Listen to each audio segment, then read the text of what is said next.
नमस्ते दोस्तों, मैं हूँ दीप्ति। आप सभी का मेरे इस YouTube चैनल में बहुत बहुत स्वागत है। दोस्तों, मैं आज आपको सुभद्रा कुमारी जी चौहान लिखित कहानी गौरी का पार्ट 1 सुनाने जा रही हूँ। कहानी अगर अच्छी लगे तब आप इस चैनल को सब्सक्राइब करना ना भूलें। कहानी की शुरुआत करती हूँ। शाम को गोधूली की बेला कुली के सिर पर सामान रखवाए जब बाबू राधा कृष्ण अपने घर आए, तब उनके भारी भारी पैरों की चाल और चेहरे के भाव से ही कुंती ने जान लिया कि काम वहाँ भी नहीं बना। कुली के सिर पर से बिस्तर उतरवाकर बाबू राधा कृष्ण ने उसे कुछ पैसे दिए। कुली सलाम करके चला गया और वह पास ही पड़ी एक आराम कुर्सी पर, जिसके स्प्रिंग खुलकर कुछ ढीले होने के कारण इधर उधर फैल गए थे, गिर से पड़े। उनके इस प्रकार बैठने से कुछ स्प्रिंग आपस में टकराए, जिससे एक प्रकार की झन झन की आवाज हुई। पास ही बैठे कुत्ते ने कान उठाकर इधर उधर देखा, फिर भो भो करके भौंक उठा। इसी समय उनकी पत्नी कुंती ने कमरे में प्रवेश किया। काम की सफलता या असफलता के बारे में कुछ भी नहीं पूछकर कुंती ने नम्र स्वर में कहा, चलो हाथ मुंह धो लो, चाय तैयार है। चाय? चाय? राधा कृष्ण चौक से पड़े। चाय के लिए मैंने नहीं कहा था। नहीं कहा था तो क्या हुआ? चलो पी लो, कुंती ने आग्रहपूर्वक कहा।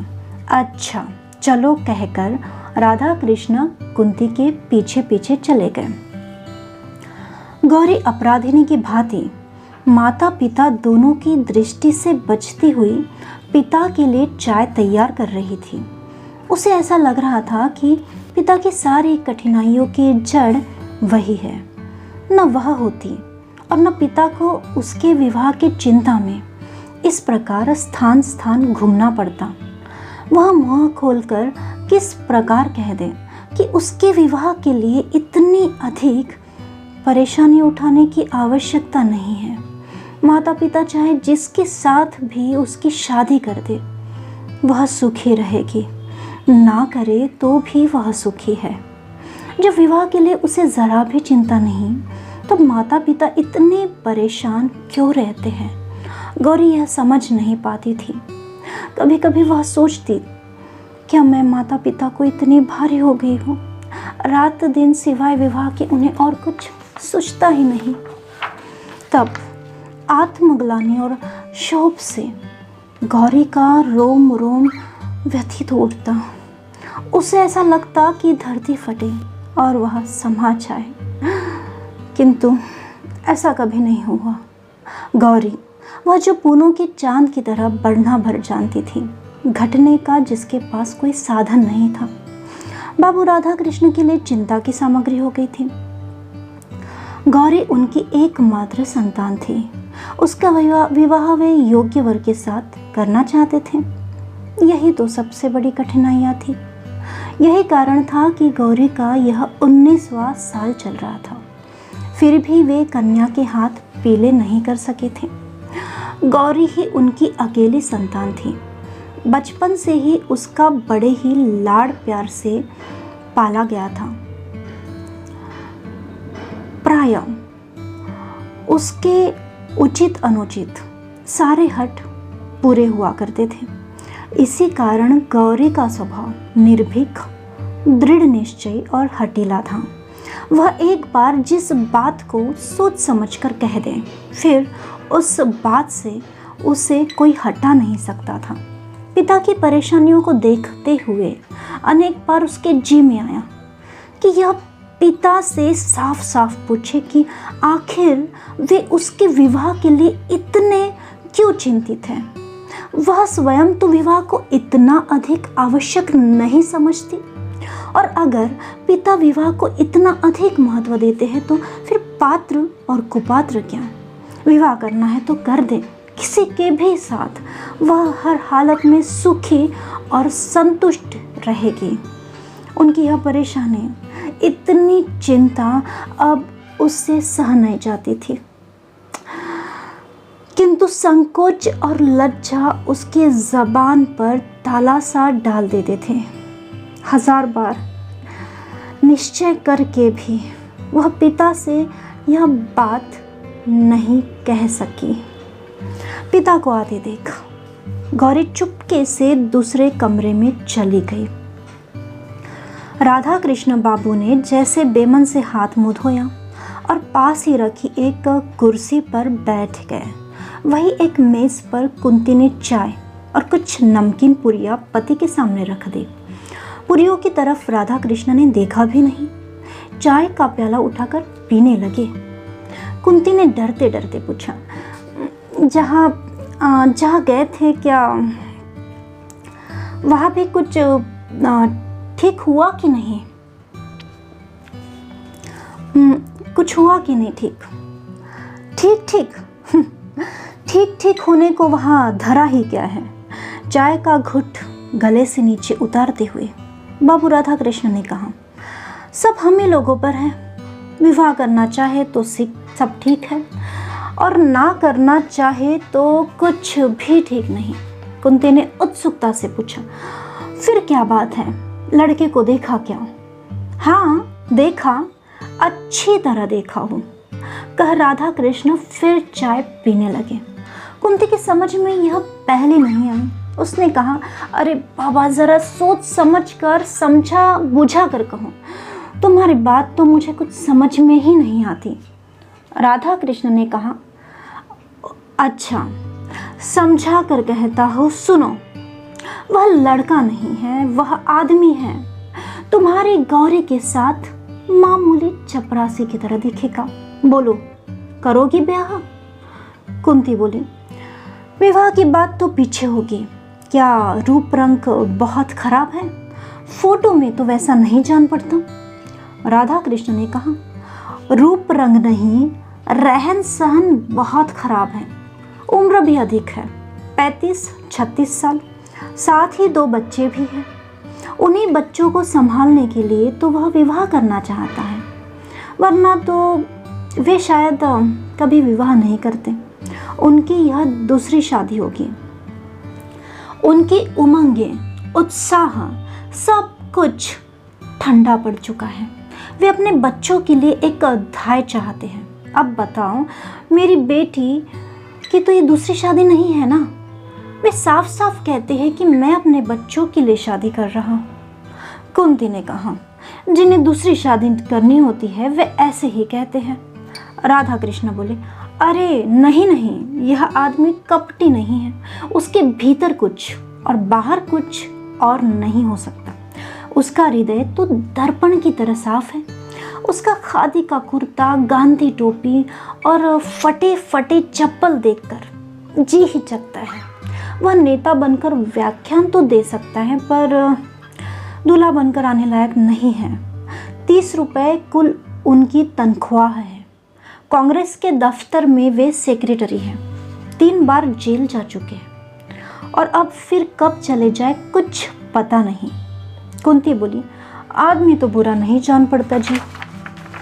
राधा कृष्ण ने कहा, अरे बुरा आदमी तो मैं भी नहीं कहता उसे, पर वह गौरी का पति होने लायक नहीं है। सच बात तो यही है।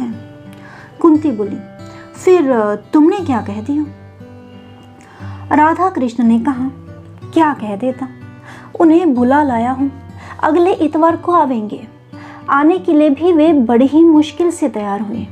कहने लगे, नहीं साहब, मैं लड़की देखने नहीं जाऊंगा। इस तरह लड़की देखकर मुझसे किसी लड़की का अपमान नहीं किया जाता। जब मैंने समझा कर कहा कि आप लड़की देखेंगे, लड़की और उसकी माँ आपको देखेगी, तब जाकर कई बड़ी मुश्किल से राजी हुए। गौरी दरवाजे की आड़ में खड़ी सब बातें सुन रही थी। जिस व्यक्ति के प्रति उनके पिता इतने असंतुष्ट थे और उदासीन थे, उसके प्रति गौरी के हृदय में अनजाने ही कुछ श्रद्धा के भाव जागृत हो गए। राधा कृष्ण बाबू पान का बीड़ा उठाकर अपनी बैठक में चले गए और उसी रात फिर उन्होंने अपने कुछ मित्रों और रिश्तेदारों को गौरी के लिए योग्य वर तलाशने के लिए कई पत्र लिखे। अगला इतवार आया। आज ही बाबू सीताराम जी गौरी को देखने या अपने आप को दिखलाने आवेंगे। राधा कृष्ण जी ने यह पहले से ही कह दिया था कि किसी बाहर वाले को कुछ मालूम न पड़े कि गौरी को देखने आए हैं। अतएव यह बात कुछ गुप्त रखी गई। घर के भीतर आंगन में ही उनके बैठने का प्रबंध किया गया। 3-4 कुर्सियों के बीच एक मेज है जिस पर एक साफ धुला हुआ खादी का कपड़ा बिछा दिया गया और एक गिलास में आंगन के ही गुलाब के कुछ फूल तोड़कर गुलदस्ते का स्वरूप दे दिया गया। बहुत ही साधारण सा आयोजन है। सीताराम जी सरीखे व्यक्ति के लिए किसी विशेष आडंबर की आवश्यकता भी तो नहीं थी। यथा समय बाबू सीताराम जी अपने दोनों बच्चों के साथ आए। बच्चे भी वही खादी के कुर्ते और हाफ पैंट पहने थे। न जूता न मोजा न किसी प्रकार का ठाट बाट, पर दोनों बड़े प्रसन्न हंसमुख आकर घर में वे इस प्रकार खेलने लगे जैसे इस घर से चिर परिचित हो। कुंती एक तरफ बैठी थी। बच्चों के कोलाहल से परिपूर्ण घर उसे क्षण भर के लिए नंदन कानन सा जान पड़ा। उसने मन ही मन सोचा, कितने अच्छे बच्चे हैं, कितने भोले, कितने प्यारे। यदि बिना किसी प्रकार का संबंध होते हुए भी सीताराम इन बच्चों को संभालने का भार उसे सौंप दे तो वह खुशी खुशी ले ले। वह बच्चों के खेल में इतनी अधिक तन्मय हो गई कि क्षण भर के लिए भूल बैठी कि सीताराम भी बैठे हैं और उनसे भी कुछ बातचीत करनी है। इसी समय अचानक छोटे बच्चे को जैसे कुछ याद आ गया हो। दौड़कर पिता के पास आया, उनके पैरों के बीच में खड़ा होकर बोला, बाबू तुम तो कहते थे ना कि माँ को दिखाने ले चलते हैं, माँ कहाँ है, बतलाओ।